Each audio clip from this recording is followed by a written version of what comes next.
Welcome back to episode 36.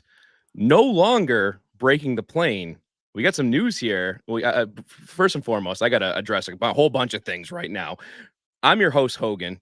My co-host, Burge, unfortunately is unavailable today. It's July 4th week. There's lots of crazy stuff going on. Family things are out and about. He's not here this week. That's okay. We'll excuse him for once. Well, I won't excuse him. You guys out there are going to have to excuse him. However, I have somebody here. He's a good friend. He's always on the podcast as we love having him. Manish, how are you doing today? I'm doing great, Hogan. I love the new logo. I love the new name. I'm wondering when I can expect some merch at my front door. Ooh, Hats, okay. T-shirts, any of that stuff coming my way? Oh, buddy, you're going to be the first one to get it all. You're going to get everything you want and more. So trust me, you don't have to beg for that. It's coming as soon as we get the merch store going. But All yeah, right, no, all right. our new name, Between the Tackles. We are no longer breaking the plane. And for those of you out there wondering, we kind of announced it on Twitter a few days ago, and we've been updating some of the handles and whatnot. If you're curious as to what the story behind this is actually a couple weeks ago, we got an email from a couple of other guys who have Breaking the Plane trademarked for their website, their merchandise, and they just started a podcast. They reached out to us. They were very, very kind. So there's no ill will there. I don't want anybody going and blowing them up or anything. If anything, go over there and show those guys some love. Breaking the Plane, those guys, we wish them the best of the best. They're following us now. They're subscribed to us. We love it. So it's all appreciation across the board. And for me personally, Between the Tackles, I was going to say I'm a former fatty. I'm still a fatty, but I am a former lineman, and Between the Tackles is right up my alley. That's where we're getting into lineman terms here. I love it. I love it. I love it. So, yeah, that's the story behind Between the Tackles. And like I said, I couldn't be happier and more excited to bring this to you with Manish today. We're gonna get down to it. We're gonna break down the NFC South today. But before I get ahead of myself, I wanna jump on some news articles that we've been perusing. You know, it's a slow time of the year with the NFL offseason. But Manish, I got to get your thoughts. First and foremost, the NFL, I mean, they're rolling in so much cash, so this should just be chump change to them. But they just got slapped with the lawsuit for the DirecTV Sunday ticket, 4.7 billion. And I believe the article I read said they could actually be multiplied up to 3 times that amount. So it could be upwards towards like 12 or even like 14 billion. I think I saw the final number being. Do you got thoughts on that? I mean, that's absolutely crazy to think about that. Yeah, well, I mean, technically, this isn't over because the NFL will appeal. And you're right. The $4.5 billion number that was initially put out there, it's actually triple that. And look, I'm not a lawyer. I'm not going to pretend to be a lawyer. But Mike Florio at Pro Football Talk is a lawyer, and he's the guy who I read kind of simplify things and mention that in actuality, if the NFL does lose its appeal, in effect would be a judgment of over $14 billion. So if you did subscribe to Sunday Ticket, you're probably going to get some money coming your way as part of a class action suit. Again, there's a lot of things that I'm unfamiliar with, like, so going into the weeds would be difficult for me to explain, but to have it distilled down to the fact that those in the class action lawsuit, those who bought Sunday Ticket for a particular time frame could get a fair amount of money back is a huge deal. It's the biggest lawsuit judgment against the NFL that I can recall.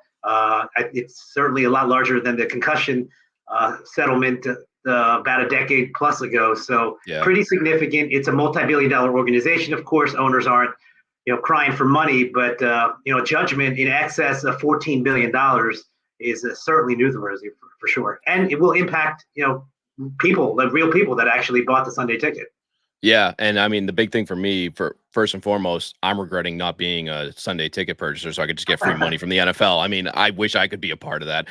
This brings me back to, like, I remember when, what was it, Red Bull got sued because Right. of their logo, like the Red Bull gives you wings. I was like, I drank a bunch of Red Bulls back in the day. I'll take a check for like $100, please. But yeah, no, it's wild to see that, and especially it's going to be interesting to see going forward the impact that this is going to have on the NFL, where they are gung-ho and crazy about the TV rights, what they're doing right now, especially with YouTube TV essentially taking over the Sunday Ticket deal. And then on top of that too, Netflix is, reporting that they're going to be, streaming some games, I think, going forward. I don't know if it was this year or next year, but either way, Netflix is in on it. YouTube's in on it. Pretty much the streaming wars are constantly going to be going on. And if the NFL gets hit heavy with this, it's going to be really interesting to see how it goes going forward. But yeah, like I said, going forward, there's a team that we want to talk about that, Manish, you're very familiar with. We got Aaron Rodgers that we love to just praise him so much on this podcast, obviously. He apparently was in Egypt. Is that what the story we're getting right now with him being missing from training or the mandatory mini camps and whatnot? Yeah, Marquez Valdez-Scantling, a former teammate of his, worked out with him recently, and I don't know if he inadvertently spilled the beans or it wasn't a big deal, but Aaron Rodgers was on vacation during the Jets' mandatory minicamp in Egypt. And look, I mean, there's a million things to say about Aaron Rodgers. He's certainly got a lot of opinions off the football field. I respect, everyone's right to think whatever they want, whether it's politics or whatever other area that Rodgers kind of dips his toes in. So I don't think it's about that. I think when you look specifically at this incident, is missing 2 days of practice going to impact Aaron Rodgers' chemistry with his teammates? Absolutely not. I think it's silly. I think it'd be disingenuous if you said that it would. I don't necessarily think it's about that. Yes, did he have good participation in the voluntary portion of the offseason program, the OTAs? He did, pretty much was there, 80, 90% of the time. But the idea of your leader, your captain, not being there for something that is, pretty clear, mandatory. Mandatory means you must attend. I think that's the epitome of poor leadership. And again, I don't want to get into the other aspects of Aaron Rodgers and his views on a number of different things that he's been very public about, because I don't really think it's about that. There's certain things that I agree with him on, certain things I disagree with him on. But just from a purely football perspective, it's poor leadership. And I know that the people that are defending Aaron Rodgers, and it's a segment of the Jets fan base, it's not every fan. I think there's a large contingent of the fan base that, the rational, fair-minded people, and they realize that that's not a good look for a leader. But then you do have people that will defend him to the hilt. If you have a crazy uncle, a lot of people in the family are going to defend him because he's their crazy uncle, right? So I think there's dysfunction, and I don't want that to be misconstrued, but the culture within the Jet organization is not a winning culture, and this is a microcosm of that. That's not to say that they can't win games, they can't do well this year,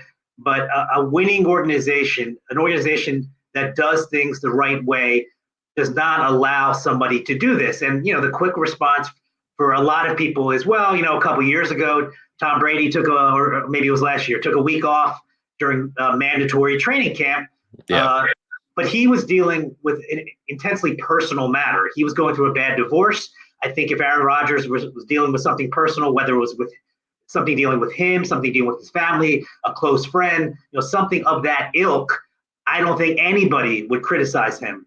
But the reality of this particular situation is that he wasn't going through a divorce. There wasn't some kind of family emergency or friend emergency or something personal in that regard that he was going through. He was just going to vacation. And Aaron Rodgers has made nearly $350 million in his career.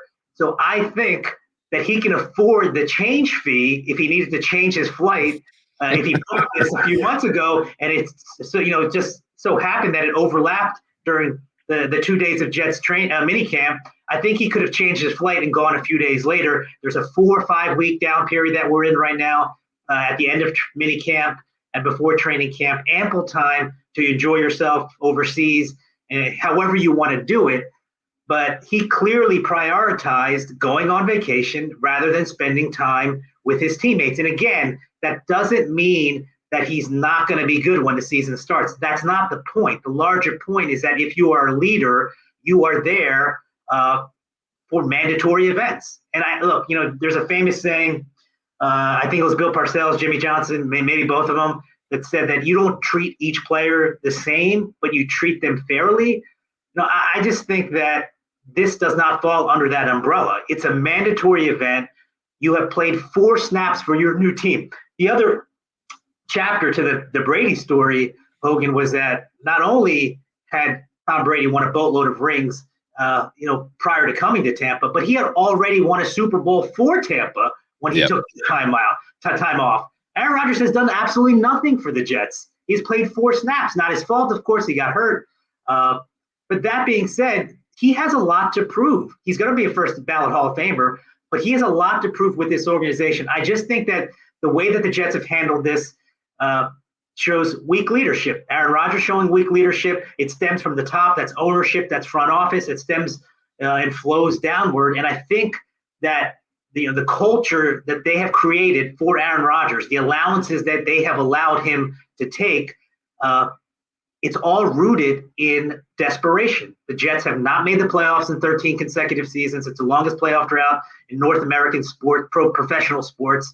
They are so hungry and so starved for a winner that they are essentially allowing Aaron Rodgers to do what he wants, carte blanche. Now, I don't think he's the general manager. I thought, talk of that was really hyperbole and overblown. But I do think that there are a lot of parallels that you can make in a situation that's happening right now in a different sport, and that's LeBron James and the Lakers. You see LeBron's fingerprints all over significant choices and decisions in that organization. And I think the Lakers, frankly, are a dysfunctional organization right now. Clearly not in their history, but right now they are. I just don't think that's the right way to run a successful franchise, a successful organization.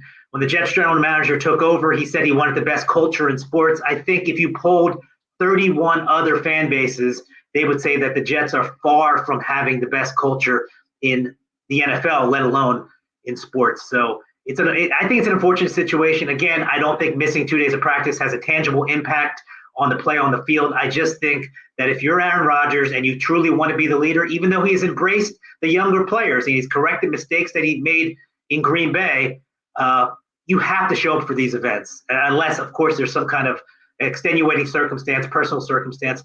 There are going to be people that are going to defend him, criticize the people that are critiquing him, criticizing me for even saying it.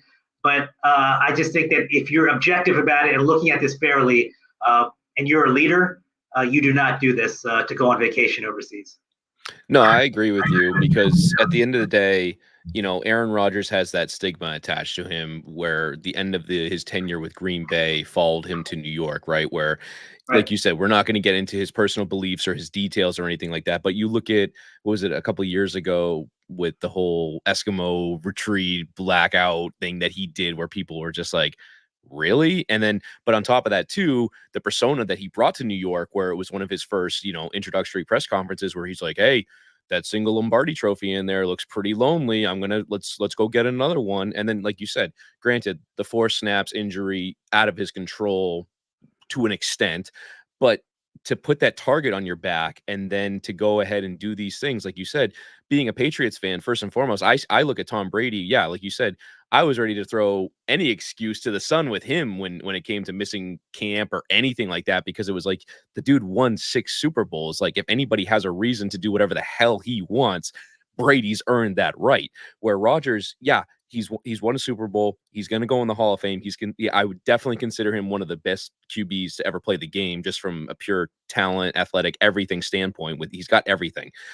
But you put that stigma on yourself to put yourself on that pedestal to get knocked down. And I think he's only hurting himself getting knocked down by going to Egypt, going in his little blackout thing and all that. And the Jets, like you said, don't have the track record, especially the last 20 years without the wins, to be like, oh yeah, you can go do that. No, they want to win, and they want to win now. So it'll be interesting to see what happens. Like I said, I was very, very, I never want to see anybody get hurt, but the fact that Rodgers got hurt as early as he did with his Jets tenure, I was so curious to see how they were going to do last year. And we'll see what happens this year if he continues, if he's going to be the starter going forward, which he will be. But, just throwing it out there. It was such an odd dynamic you touched on last year. He didn't play 99.9% of the season, yet he was the focal point the entire season. And I'm not saying it's because he brought it on himself. I don't think that's fair. I mean, he had a weekly spot with McAfee, and he's entitled to that. He's entitled to his opinion. But I always felt during the season that somebody was being disingenuous. Maybe it was just the umbrella of the franchise, but this idea that they were selling that he could come back. I have no doubt that Aaron Rodgers worked his butt off to get healthy, to get in the best possible condition he could to eventually play. But the notion that he could come back at the end of last season is just not realistic. It's if you know anything about medicine, or if you've ever injured yourself and you've gone through physical therapy, sure, none of us are at the caliber of athlete that Aaron Rodgers is, but the body takes a certain amount of time to heal when you injure certain body parts, and no, accelerated type of surgery or different type of surgery for the Achilles, which Rodgers had, is going to change that. Your body needs to heal, and then you do have to recondition yourself. So I always thought that this idea that the organization was selling, that he would come back, and maybe to some extent his own words suggested that. And I have no problem with him being optimistic, because that drives people in rehab to get back. But I always thought that was an odd dynamic, because he wasn't going to play. The notion that he was going to play in an actual regular season football game the same season that he tore his Achilles was ludicrous. And I think that every fan base outside the Jets fan base knew that. Every other follower of the NFL knew that. And I think that a large portion of the Jet fan base knew that too. But there was a contingent among the Jets followers that held on to this belief, well, we can sneak into the playoffs. We're going to have Aaron Rodgers and make a run. And I think that things are kind of repeating itself. If you look at the narrative and the talking points this summer versus last summer, very similar. The Jets are they a Super Bowl contender? Can they make a run? To that, I'll say this. Aaron Rodgers is my favorite quarterback in my lifetime. No disrespect to Tom Brady. For a long time, I loved Peyton Manning. But just from a pure skill set standpoint, not from a clutch standpoint, because Tom Brady will never be surpassed in that. In big moments, nobody will ever be better than Tom Brady, at least in the rest of my life. But just from a talent standpoint, at his best, I don't think anybody was better than Aaron Rodgers. To me, Aaron Rodgers is very much what Patrick Mahomes is now. When Rodgers was at his peak, he was just a phenomenal player. I'm not from Green Bay. I have no ties to Wisconsin, but I have been such a huge Aaron Rodgers fan. But you do have to put things in perspective. He is not the Aaron Rodgers even of a few years ago when he won the back-to-back MVPs. He's certainly not the Aaron Rodgers, when he turned 30. He is a guy who is 40, going to be 41 years old, coming off a significant injury in a high-contact sport at a high-contact position, which every snap that he takes, there are bigger, faster, stronger, younger guys trying to pummel him.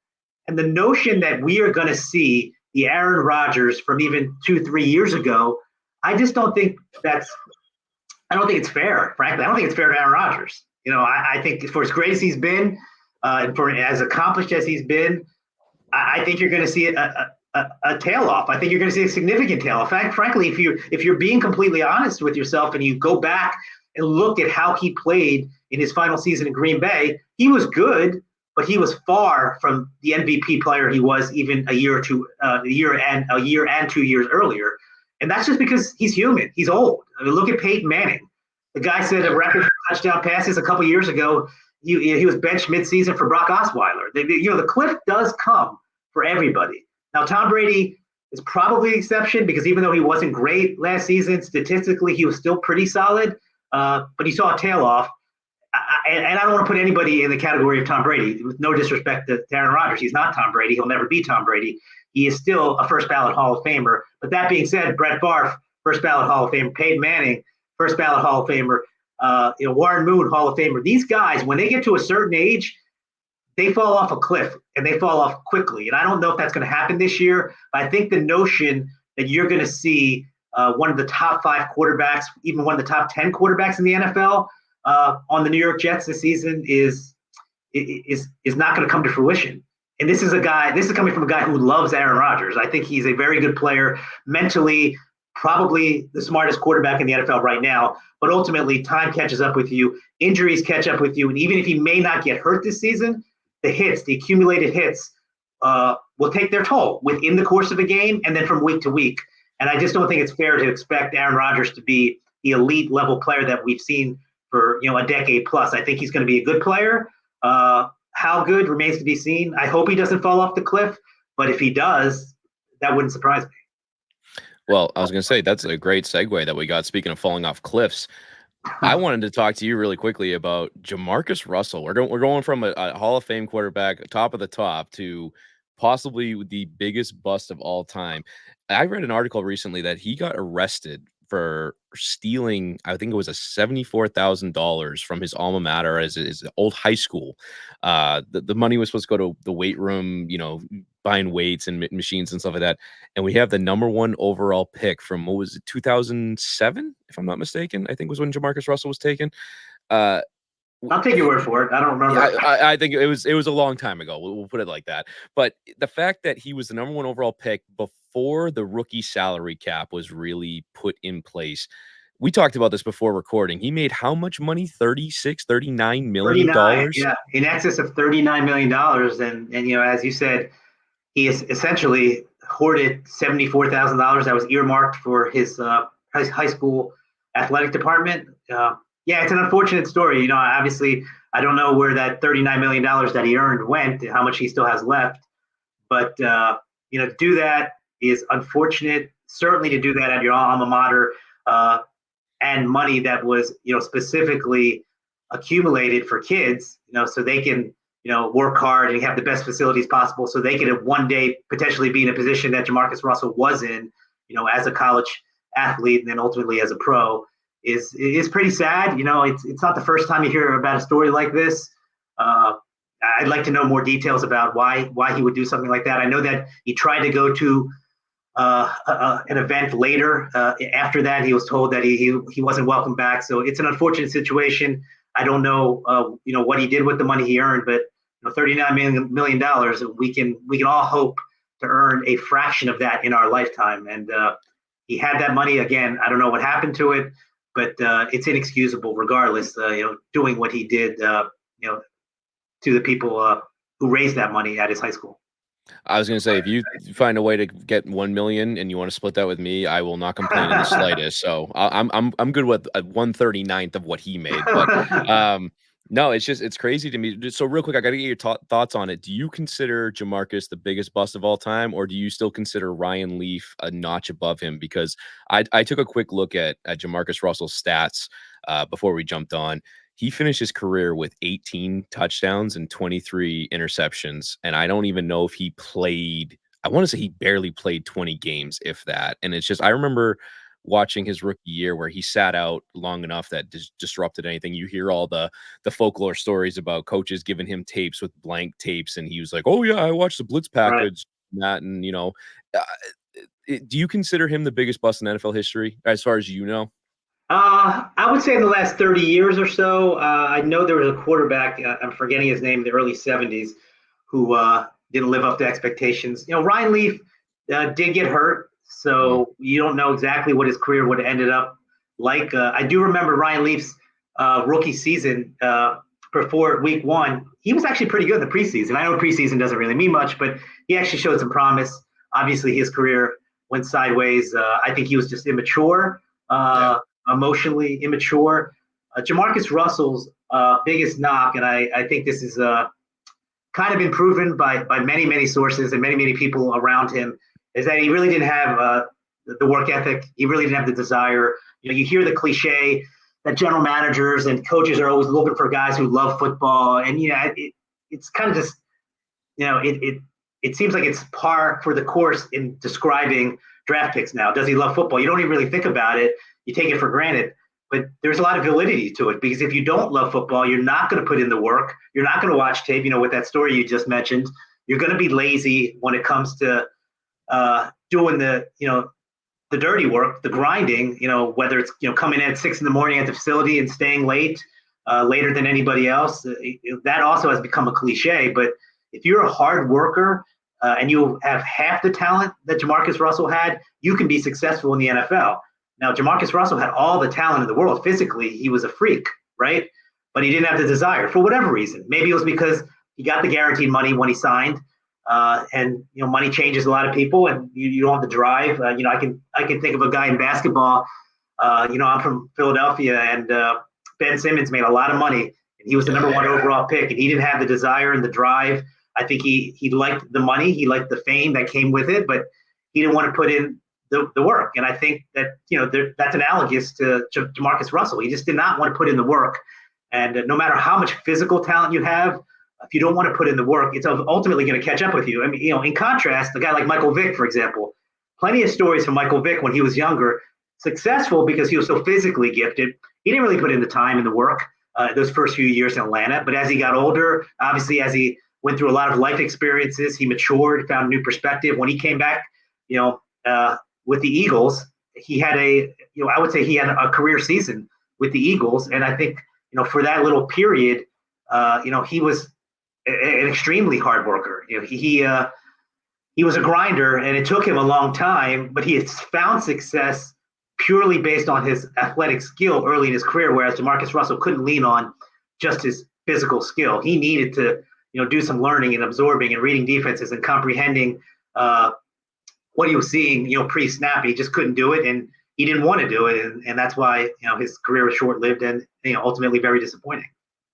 Yeah, no, I just know JaMarcus Russell. I remember that LSU game. I think I want to say they played Notre Dame in the Sugar Bowl or something like that, where he threw like 6 touchdowns, and that was where his draft, just the value for him skyrocketed. And I remember everybody talking about it and just being like, I remember that Sugar Bowl or whatever bowl it was that he played in was really the only big highlight I remember from his senior year at LSU, and thinking like it's going to be interesting to see how he does in the NFL. And it was just like, oh God, I was pretty relatively younger still, like I want to say like 10 years older or so when Ryan Leaf was in the league. So I'll not to date myself here, but like, yeah, Ryan Leaf, I just thought for the longest time, aside from the injury, was like, okay, he's considered the greatest bust. And you see a lot of guys now that come out that are either the number 1 pick or in the top 5 that just go the wayside. Like I even look at Jameis Winston, right?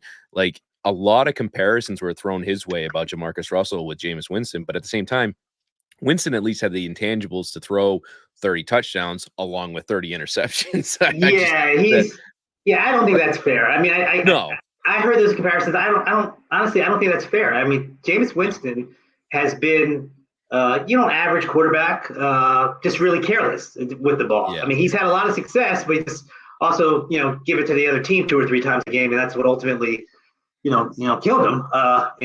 But Jameis Winston, for all the knocks and criticism that you can make about his game, it is 10 times better than JaMarcus Russell's game was in the NFL. Oh, I'm agreeing with you 100%. I'm just saying that you hear the comparisons, and I notice more so that it's not very shocking when you see somebody who did so well at the collegiate level that comes out and has all the expectations in the world. And I know I'm setting myself up for disappointment here with Drake May, because we took him 3rd overall, and I have all the expectations in the world. And if he comes out and he's a bust, I'm gonna just be so upset. But you just see that more often than not. But you know what? I want to use this. Look, my segues are on point today with the quarterback thing. So the expectations, we're going to rock this right into our discussion, Manish, with the NFC South. And I want to get right on board. Right now, we have the Bucs being the favorites from last year up until Kirk Cousins signed with the Falcons. And I believe, if I'm not mistaken, the odds swung in the favor of the Falcons actually being the favorites to win the division now. Is the NFC South going to become a battle between the Bucs and the Falcons? Do the Bucs still have the edge, or are the Falcons the clear favorites now that they have I got to be careful about using the word established, because as good as Kirk Cousins is, he's got 1 playoff win on his resume. Yep. So where are we at? How are we feeling about those guys? Yeah, I think Kirk Cousins is like Joel Embiid. He can't get past the second round. Neither one of those guys have been to the conference championship, and both those guys are really talented players. But I didn't want to say it. You're the one that said it, okay? I'm bringing out all the Sixers. Yeah, all the Sixers analogies today. I'm hot and bothered that the Celtics, who our chief rival, won the title. I'm sure you guys are really happy about that. But different discussion for a different time. I was gonna say I could put on the green lights for you if you really wanted me to. Yeah, hey, look, you know what? Congratulations, you guys had a great team, and my team couldn't even get out of the first round this year, so. But at least we got an old, aging, injury-prone Paul George now. But whatever. Perfect. Yeah, I would say. I would say, getting back to football, I think that the Falcons are, quite frankly, the most dangerous team in the NFC that didn't make the playoffs last year. Look, all the teams that didn't make the playoffs, they are the most dangerous team. Now, whether they'll be able to come out of the chute quickly or not largely depends on Kirk Cousins' health. He'll be, I think he's like maybe 8 months removed now from his Achilles injury. So when the season starts, somewhere in the 9-10 month range. And I know rehab procedures are a lot more sophisticated than they were 10 years ago. But just like we were talking about Aaron Rodgers, that's he's not going to be fully healed until probably closer to Halloween. I mean, that doesn't mean he's not going to be able to play. He's obviously, I think, going to be able to play week 1. But just how quickly is he feeling comfortable? He's obviously going to a new place, so he's thrown to different people, different offensive line, different scheme. Zach Robinson, the new offensive coordinator, coming from the Rams, had a lot of success with Sean McVay. So I think the scheme is great. I think, frankly, if you look at the entire NFL landscape, there is no better young skill position talent on any team than the Falcons. They've got 3 incredibly talented players who are 23 or younger, and that's Kyle Pitts, Drake London, and Bijan Robinson. If you include the quarterback, you can look at Houston in the AFC with C.J. Stroud, Nico Collins, and Tank Dell. That's another really young, potentially dynamic trio. But when you look at pass catchers, running back, there isn't anybody that I can think of that's got the young talent like the Falcons do.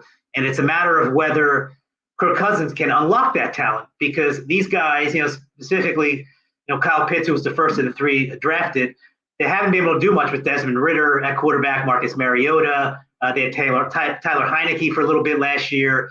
Much like when I look at Garrett Wilson, for example, with the Jets, such a talented young player, hasn't had the quarterback play to really maximize his talent. Well, I think now that Kyle Pitts, Drake London, who, by the way, was the first wide receiver taken in that Garrett Wilson draft, he was taken a couple slots before, and then Bijan Robinson, of course, drafted last year.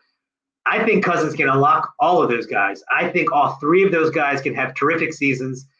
Kyle Pitts, to me, is such a special player, and I think if you're a fantasy football player, you're probably disappointed in him because of some of the good but not great numbers that he's put up. But just from a skill set, in real life perspective, he is a dynamic player. I love Drake London coming out of USC. I think he is a great player in waiting. Bijan Robinson, as he has said, the team would like to use him more in a Christian McCaffrey type of role. And that's not even to mention Tyler Algier, who's pretty good complimentary guy, backup guy in the backfield as well.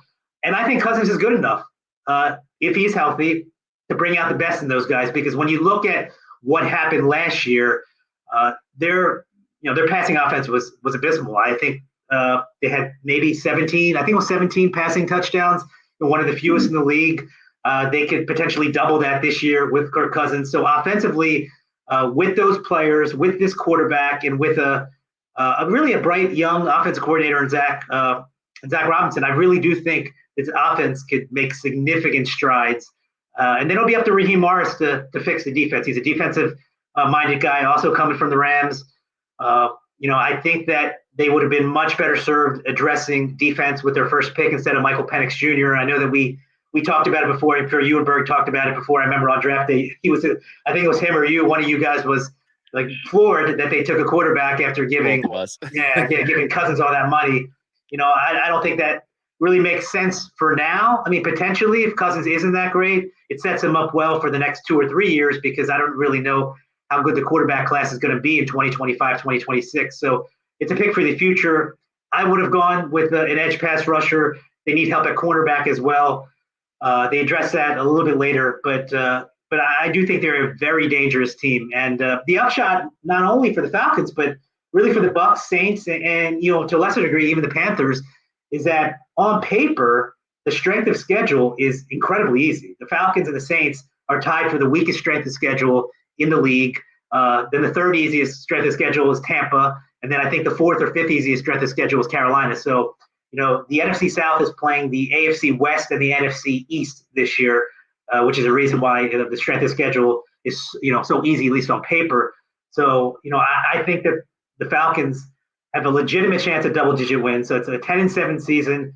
That would typically be good enough in the NFC South to win it. Tampa's won the last 3 years in that division. They haven't won 10 games yet in any of those 3 seasons. But I do think that if I were a betting man, the Falcons would have a slight edge over the Bucks. But the Bucks, to me, like I call the Falcons the most dangerous team in the NFC that didn't make the playoffs last year.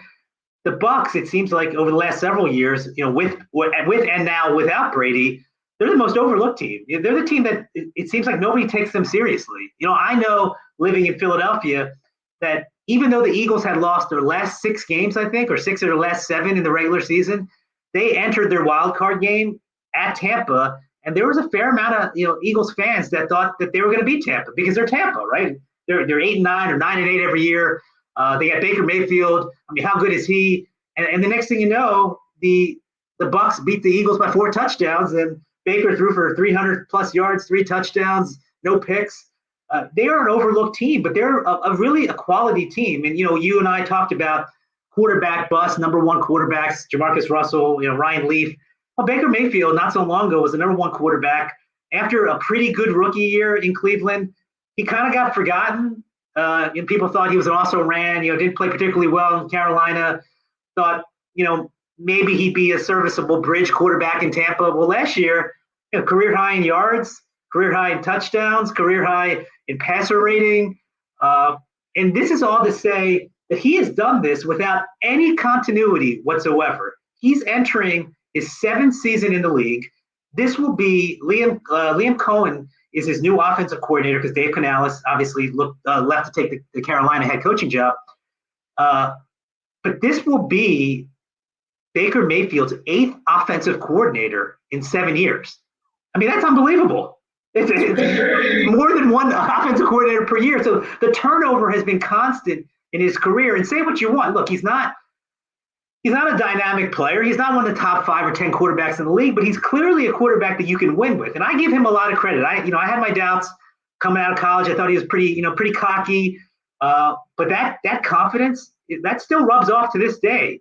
One of his teammates just the other day talked about how how Baker's confidence really bleeds through the entire team, and he is playing good football. You have to give credit where credit's due, and Jason Light, their general manager, who I think has done a terrific job. This guy has weathered so many storms and kind of just stayed afloat and just keeps winning, even though it's not pretty. The team keeps winning. Like I said, 3 consecutive division titles. Tom Brady. He brought Tom Brady aboard. They won a Super Bowl. They went to the playoffs, won the division last year. The Buccaneers are a solid organization. Todd Bowles, another guy. People, easy to forget Todd Bowles. What has Todd Bowles done? These guys are maybe boring, but they win. And, they're not the best team in the league, but they're a formidable team. I think they'll be formidable again. And, I think it'll come down to the last week or two, much like it did last year. Last year, both the Saints and Tampa finished at 9-8, and Tampa got the tiebreaker. I think this time around, I think it'll be neck and neck with between Tampa and Atlanta. I don't see either team falling off. And again, this is all predicated on Cousins being fairly healthy to start the season, but like no setbacks with him. I think they're going to be a formidable opponent, and bringing back Baker Mayfield, signing him to an extension. I think it's a $100 million deal. That I don't know, $60 million or so guaranteed. They brought back Mike Evans, and I thought that Mike Evans was destined for free agency. They brought him back on a 2-year deal. So, I think they're a good team. I think they're not sexy, but they're a quality team that's going to make a legitimate run at winning their 4th division title.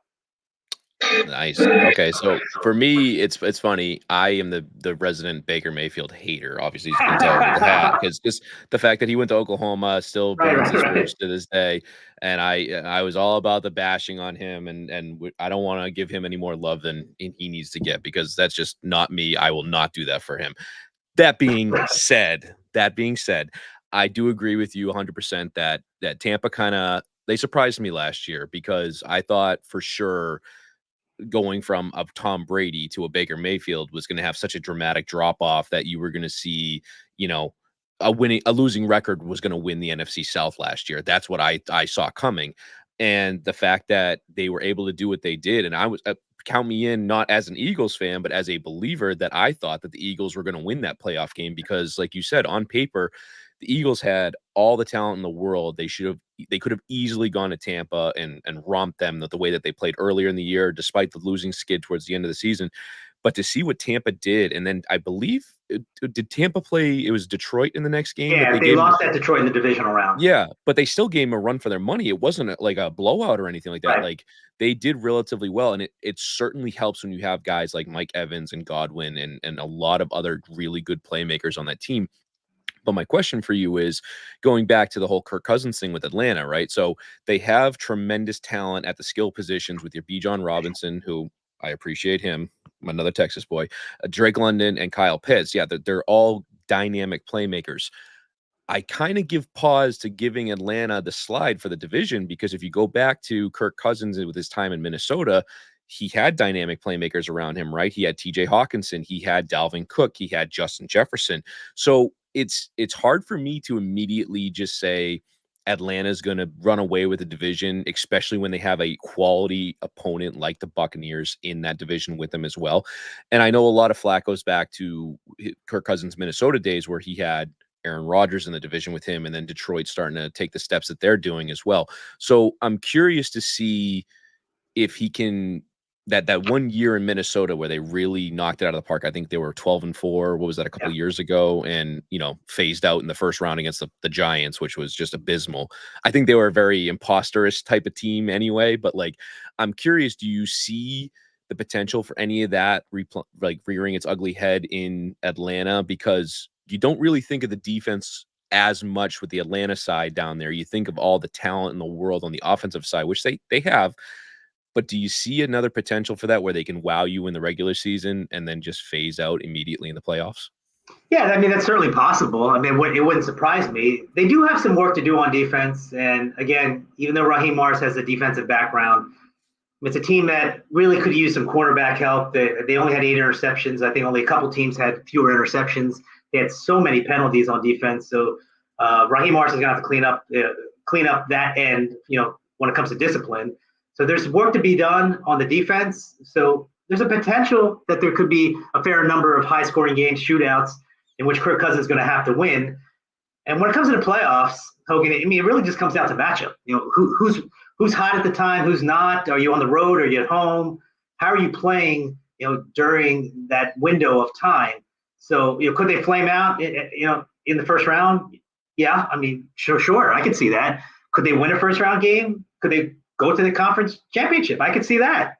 I mean, I don't think they'll get to the Super Bowl just because I think a team like San Francisco, barring a rash of injuries, and even Detroit, I think they're just, they're better teams and they're more cohesive teams. And now you got a new quarterback coming into Atlanta. So I mean, could they make a mini run in the playoffs? I do think so. And would I hold it against Kirk Cousins that he hasn't gotten that far to this point, whether it was in Washington or Minnesota? I don't like to do that. When a quarterback goes to a new team, I know what the guy's resume is. I know what has happened to him in the past, but it's a new cast of characters. And I do think that Kirk Cousins is a quality player. I think he's a very rich player, but that's a different discussion. I mean, the guy's got an amazing. Mike McCartney's his agent. He's brilliant. I mean, he has played this brilliantly. Yes. Over the last 4 to 5 years. But from a talent perspective, I do think that he is good enough to get to the Super Bowl. I'm not saying he's going to get to the Super Bowl this year. Yeah. But if you look at history and look at the quarterbacks who have made it to the Super Bowl over the last 10, 15 years, he's every bit as talented as a lot of those guys. So it's not like you can't get there because of Kirk Cousins. If they don't get to the Super Bowl and Kirk Cousins is healthy, that's probably going to be because the defense isn't ready yet. But I just don't, Hogan. I just don't hold it against him that he had talent at other places and could get it done. These are so many other factors involved. So even though the quarterback gets all the all the blame when things go poorly and all the praise when things go well, I think it's a little bit more nuanced than that. So I won't say that the Falcons can't make a deep run because Kirk Cousins hasn't made a deep run to this point at previous stops.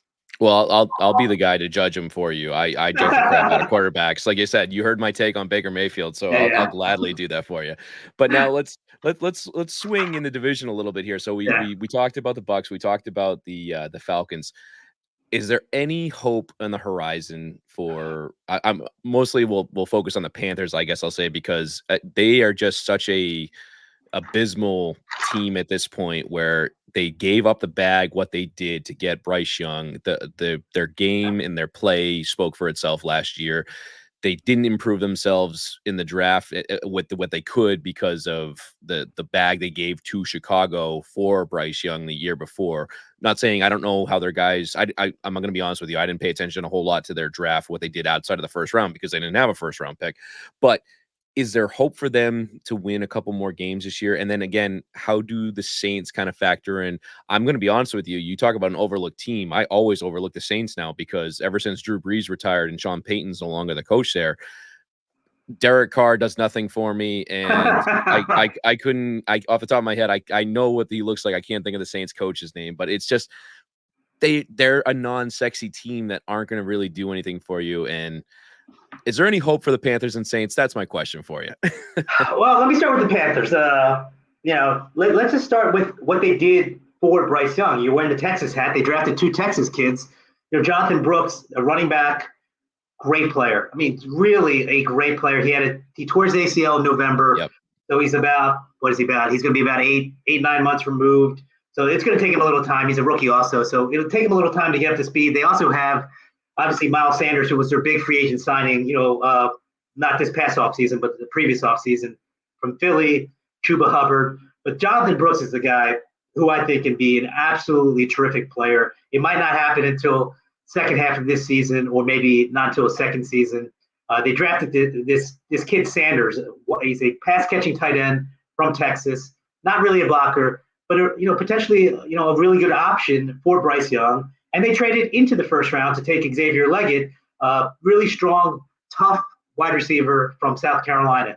So their first three picks: wide receiver, running back, tight end. Their new general manager, Dan Morgan, who was their assistant GM, first year on the job, I think he did the smart thing, which is to try to give his young quarterback every opportunity to succeed. He got three young skill position players. The two Texas kids are great. I mean, the tight end, and like I said, Brooks, I can't say enough good things about Brooks. I think Brooks is going to be a great player. And again, it might not happen until 2025, but when he is healthy, he is going to be, I think he's going to be terrific. And if you also look at what the Panthers did in free agency, they spent about in excess of $95 million in guaranteed money on two guards, Damian Lewis and Hunt from the Dolphins, to beef up their offensive line because Bryce Young was battered last year. He got sacked over 60 times. I think it was his second most for any quarterback behind Sam Howell, who was like pummeled every other snap. So they fortified the offensive line, the interior specifically, in free agency, and they tried to fortify the skill positions through the draft with a running back, a wide receiver, and a tight end. So they're giving – I'm sorry, and I totally forgot. They also traded for Deontay Johnson. So that's an established quality veteran wide receiver. So as opposed to last year when their number one option in the pass game was an old Adam Thielen, now you've got Deontay Johnson, you've got Xavier Leggett, you've got Sanders, the tight end, you've got Brooks, Miles Sanders. It's a much better supporting cast than it was a year ago. So I think that Dan Morgan did a lot of smart things on the offensive side of the ball to give Bryce Young a chance because Bryce Young was brutal last year. It was only how much he struggled was highlighted by how much CJ Stroud flourished. And the fact that they lost the first round pick last year, giving it to Chicago to move up to get Bryce Young just looks that much worse because they could have the number one pick this year. And obviously they didn't. So, I think that, Dan Morgan has, a lot of digging out to do. And I think he did a really good job on the offensive side of the ball. The defensive side of the ball, there's a lot of question marks. They traded Brian Burns to the Giants. They got some draft capital for him, but that's a real question mark. So do the Panthers have a realistic shot at competing in the NFC South? You never want to say never just because the division has been so weak and the division winner typically gets 9 wins. At least that's been the history over the last several years. So I don't want to definitively rule it out. but I think it's highly unlikely that they would be, in play when December comes around playing meaningful games. It's more this year about rebuilding and seeing if you actually have a franchise quarterback in Bryce Young. You're going to have to make a decision on him. This is year two. Can he afford to have a year two like he did year one? I don't know. I think it'd be a lot of cost to get a new quarterback if he struggled this badly. But Dave Canales is coming from Tampa, where he obviously did a lot of good work with Baker Mayfield last year. We'll see if he can get Bryce Young, back on track. But it is a new system, second-year quarterback, a new system. It's a hard thing for a young quarterback to do. I saw that with Sam Darnold in New York. Early in his career, changing offensive coordinators. It's not an easy thing for any quarterback, let alone a guy who's still trying to find his way in the league. So I think it's a rebuilding year. I do think that they made some wise decisions, specifically on the offensive side of the ball in the offseason. Will they win more than a couple games? Yeah, I think they'll win more than a couple games. On paper, as I said, one of the handful of weakest schedules in the league. So there'll be some opportunities for them to win games.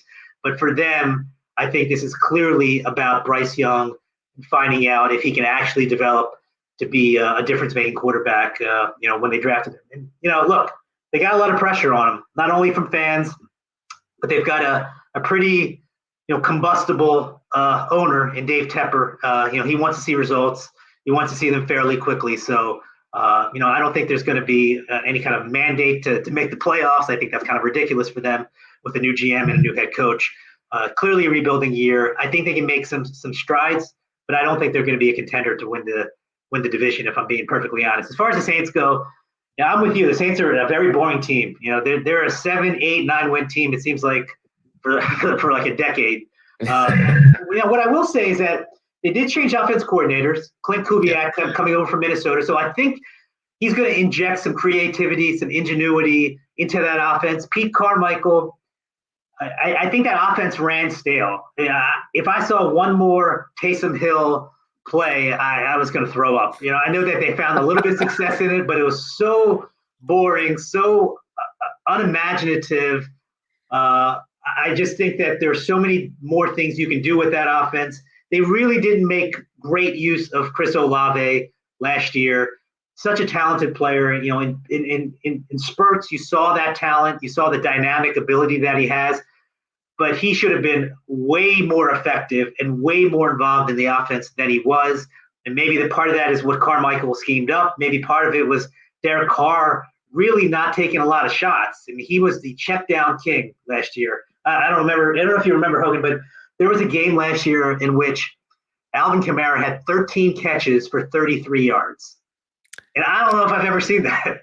I do remember that because I actually had Kamara in fantasy. And there you go. Because I'm a big Kamara guy for ever. Like that game, he had 6 touchdowns on Christmas Day was like my godsend. So that's the thing that kind of drives me nuts about the Saints personally, because they have so much talent on the offensive side with Olave. They have Kamara, Michael Thomas. I know he's taken a massive step back compared to what he used to be, but it's still that team offensively is too good. And I feel like Derek Carr, especially with the flashes he showed with the Raiders for as long as he was there for, he could make that team better, but they just, like you said, they don't do anything extremely well now that Drew Brees is gone. And that's the biggest thing, is Drew Brees was the guy that held that team to such a high standard for as long as he was there for, because Brees alone was always in the MVP talks just because of the stats he put up. But then on top of that too, they were constantly winning the division. I mean, there was everybody else in that division was an afterthought. And it makes me laugh because I keep hearing you say they got the easiest schedule. And I'm thinking to myself, well, yeah, if we were playing the NFC South, we'd have an easy schedule too with the way they performed the last couple of years. But it's just, I'll be very curious to see if we end up seeing the Saints put themselves in a position going forward to contest either the Falcons or the Bucks. I can't see it happening. So I guess at this point, I want to officially put you on the spotlight. Give me your predictions overall for the division. If you want to give me records, go ahead. But if not, give me your 1 through 4 on who we got lined up for ending the year, where they're at. Well, I think the Falcons will win. I think the Falcons will be a 10-7 team. I think the Bucks will be, 9-8 again, potentially 8-9. Kind of hovering, not far behind. I think you had touched on this a moment ago. I don't think the Falcons are running away with it. I think it's going to be a nip and tuck division, close throughout the season. ultimately, I think that in the second half of the season, you will see a fully healthy Kirk Cousins, and the talent is just it's too much. I've watched Pitts for a few years, London for a couple years, and Bijan last year, and they're just too talented. Those are three guys taken, I believe, in the top 8. Pitts was 4. I think the other 2 guys were 8. Regardless, top 10 picks. First tight end in that particular draft was Pitts. London first receiver taken, Bijan first running back. And these guys are just waiting and bursting at the seams to explode. I think they just need a competent quarterback, a quality player at that position for them to showcase what they have. And it's so dynamic. And, I'm excited. I'm not even a Falcons fan, but I'm excited to see what that offense can do. The only thing that might hold them back is if the defense falters, there could be, a lot of shootouts. But I think that if Cousins is right, that this is an explosive offense, no matter who you play. I mean, whether they're playing an NFC South opponent or a team outside of the division, I think they can put up a lot of points. But the defense is going to keep them from being a 12, 13 win team. So I'm thinking 10-7 for them. I think you'll see a very similar Bucks team. Again, 8 or 9 wins. After that, I think the Saints probably in that 8 or 9 win range. Is there potential for more? I guess. I don't think they'll fall off because, for as much criticism as Derek Carr gets, he still manages to keep you, in the game for the most part. And it's a team that struggled last year. Carr took him about, maybe 2/3 of the season to get his footing. They won, I think, 4 of the last 5. So they did play well down the stretch. I think, they'll be somewhat on the fringe, probably right where Tampa is. I suspect maybe a game or so below them. And then I do think the Panthers will finish 4th. I think they'll be much better than what they were last year because, again, I am very excited about their rookie class. It's going to take some time. But I think when we look back in 3 years, this is a rookie class on offense with Leggett and specifically with the Texas guys. The Texas guys, Brooks and Sanders, I think can be real quality players. Brooks especially, I think can be a top-end player, like a Pro Bowl fringe type of player in a few years. And frankly, I think Sanders, if with the right quarterback play, can be a difference-making tight end. I'm not saying he's going to be Gronk, but certainly a guy that can help you win games. So I think they'll win more than they did last year. Maybe 4 or 5, maybe 6 games if things go right. But it's all predicated on whether Bryce Young's the real deal. And last year didn't instill much confidence, but I don't really think his supporting cast was great. So beefing up the supporting cast with the 2 offensive linemen in free agency and the 3 rookies, I think, and trading for Deontay Johnson. I mean, I think that those are some quality moves that will help to help Bryce Young, and really to help the team evaluate him in his second season. Okay, so there you got it. I'm gonna go throw all my money on the Falcons winning the division. If you're wrong, I'm coming after you, Manish. I'm doing it. You gave me your prediction, so I'm going with it. You should see my FanDuel bets. you don't want to follow me. Well, hey, I was gonna say, like I said, if we both win $1 million, we're splitting it with each other.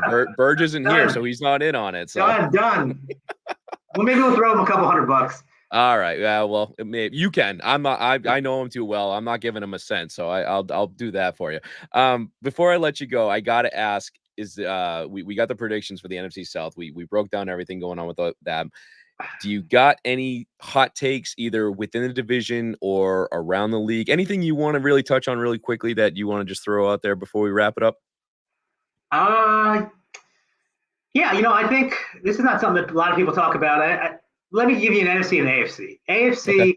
Chargers are going to make the playoffs. Nice. A lot of people are, they're down on Justin Herbert, and I'm the president of the Justin Herbert fan club, and I'm, equally as high on Jim Harbaugh. So I think that they're a team that will probably make the wild card because I do think the Chiefs will win that division again.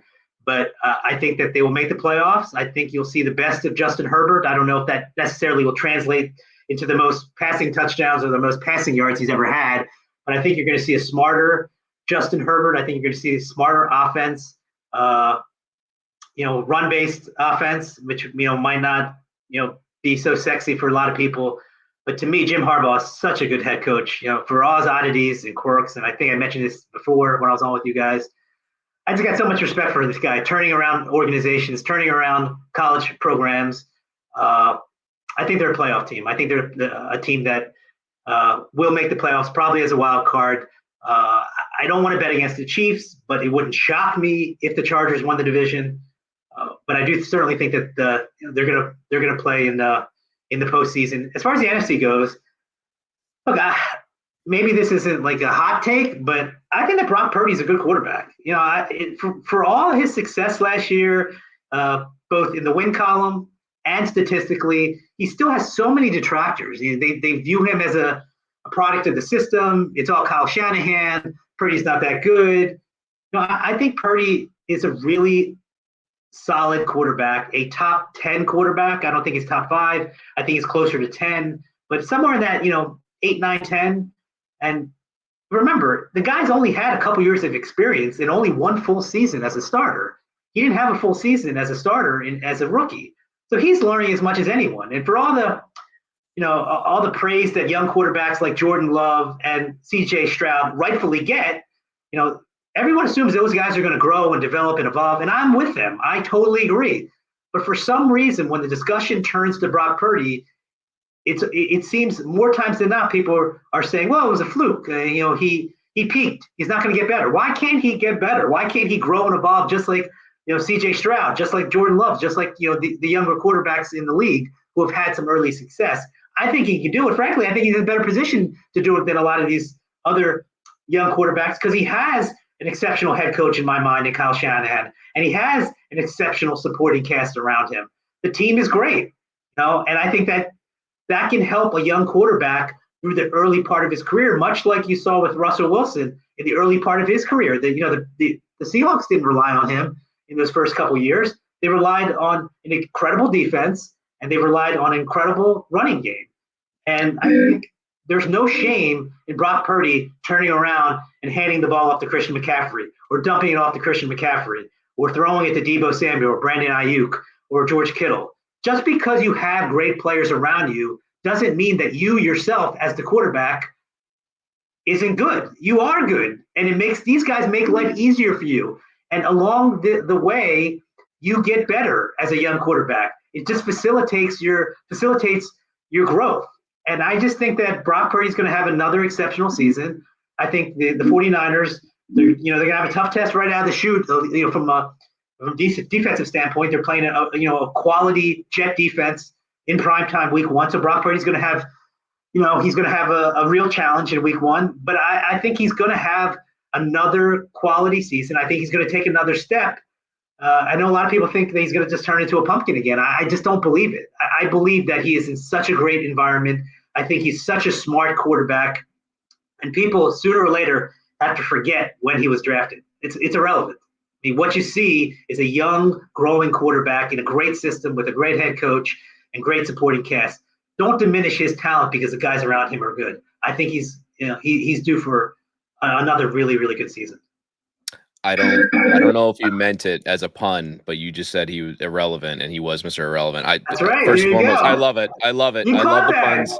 I'm not even a dad, and I love the dad jokes on here, so I love it so much. I know Burgess is not going to appreciate it, but I don't care about him right now. He's not here with us. So, but I agree, and I love the fact that you're throwing the praise on Purdy, because we won't have any 49ers fans coming after us on the show. Like yours truly.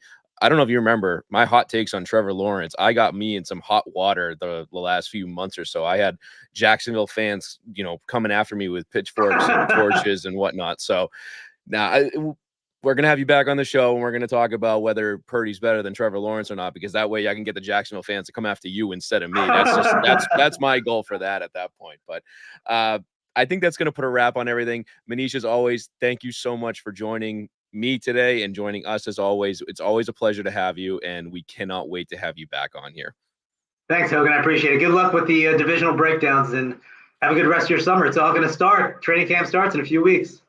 I can't wait, and your phone's going to be ringing from both myself and Burgess with getting you back on here. We might have to have that third seat warmed up for you at this point, so we can talk every week at this point, because I'm getting excited for football season. But for all our listeners out there, I just want to say thank you for tuning in yet again. As always, we are brought to you by Midnight Ride Productions. If you are interested in anything podcast, blog, live stream, media related, That is the company that we rock with, midnightrideproductions.net.